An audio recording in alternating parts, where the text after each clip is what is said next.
Hello everyone, welcome back to my channel. So today in this video we're going to discuss this section 5, that is monograph components from the general notices and requirements as per the USP.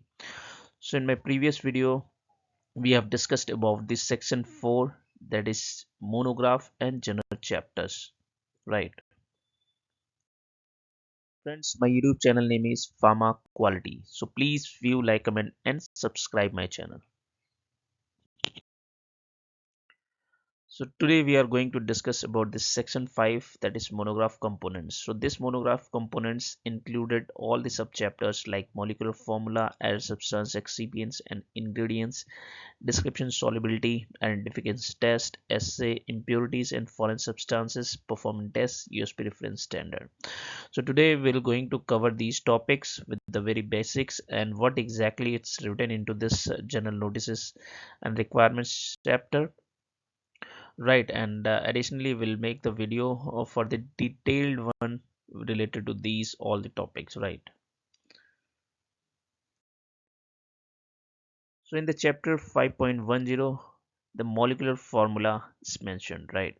So basically, molecular formula represents the exact number of type of atoms present in a molecule, right?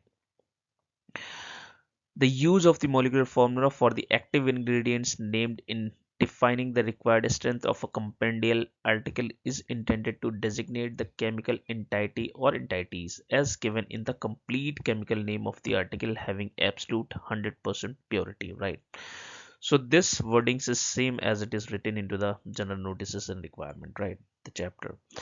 So basically the molecular formula is a compendial monograph represents the drug in its 100% pure chemical form. It is used as a reference to calculate and standardize the assay results, right? For example, you can see this the paracetamol when you open the monograph. So first you will find out the chemical structures of the any molecule, right? So we can calculate this paracetamol as an standardized assay results. So we can say this is the 100% pure or 99% pure based on our result interpretation, right? The next section, that is 5.20, is mentioned about the added substances, excipients and ingredients, right?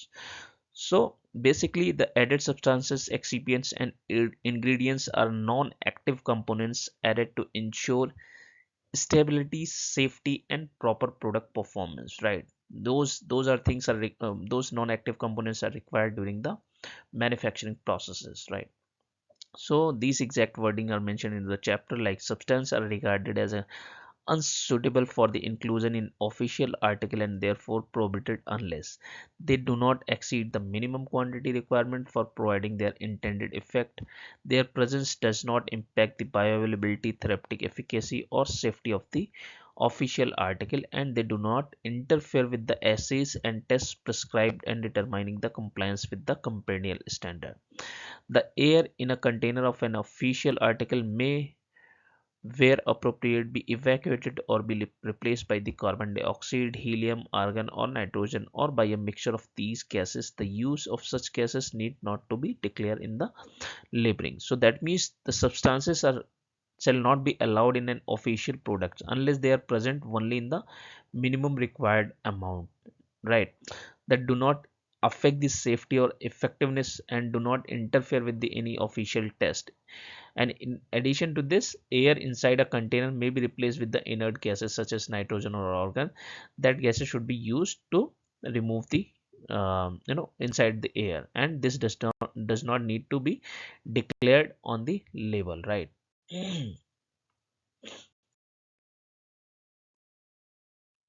Now this next is section 5.3.0, that is description and solubility.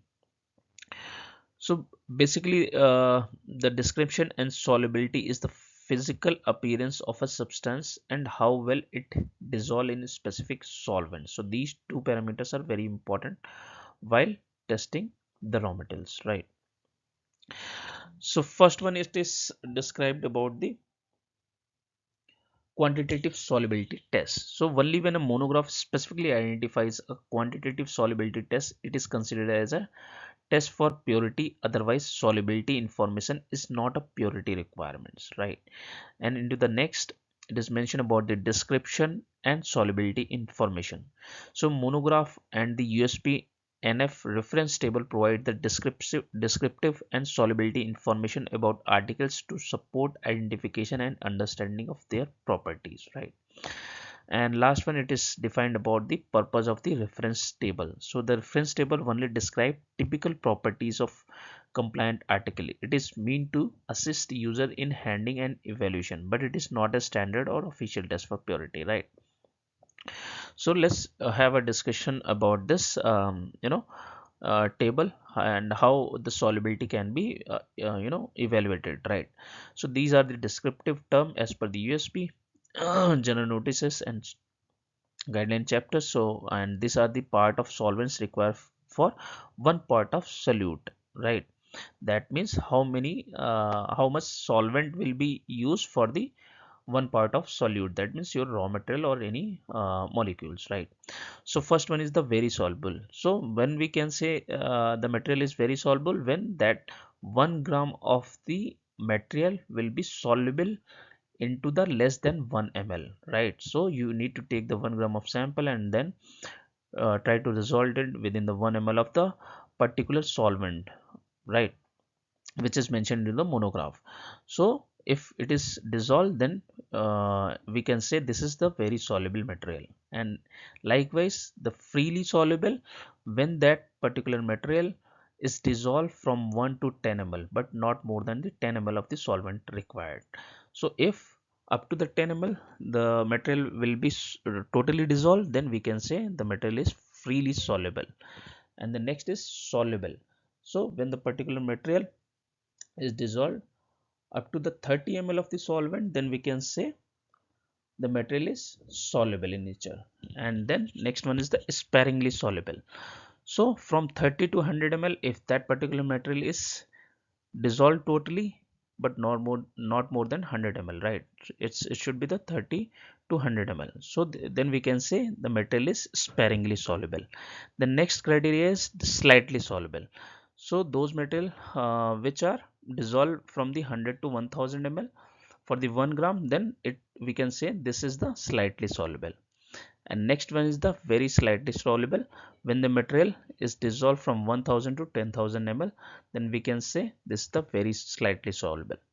And last one is the practically insoluble or insoluble, that is greater than or equal to 10,000 ml. So when 1 gram of sample will not be going to dissolve, we can say, or more than 10,000 ml is required to dissolve it, then we can say that material is practically insoluble in that particular solvent. So these are the description and these are the solubility which is mentioned in the USP, right? Now the next section, that is 5.40, talks about the identification test. So basically identification test confirms the true identity of a substance using specific analytical methods. That could be identification test by UV, IR, TLC or HPLC, right? So the compendial test titled identification is provided as an aid in verifying the identity of articles as they are purported to be, right? So the example, those taken from the labeled container. Tests presented in the identification section shall be used to assist in establishing the identity of the substance but are not necessarily sufficient to establish the proof of identity, right? Then other tests and specification in the monograph often are necessary to establish or confirm the identity of an article. Failure of an article to meet the requirements of a prescribed identification test may indicate that the article is mislabeled, right? So the identification test in a monograph helps to verify that the substance matches its label, right? However, its alone is not enough to fully confirm the identity, and other monographs tests are also required. So the failure in the identification test maybe indicates the mislabeling, right? Now the next section is, that is 5.50, talks about the assay test, right?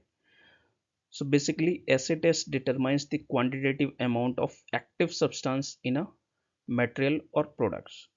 So the assay test for compounded preparation are not intended for evaluating a compounded preparation before dispensing, but instead are intended to serve as the official test in the event of a question or dispute regarding the preparation's conformance to the official standards. That means assay testing for compound preparation is not performed before the dispensing.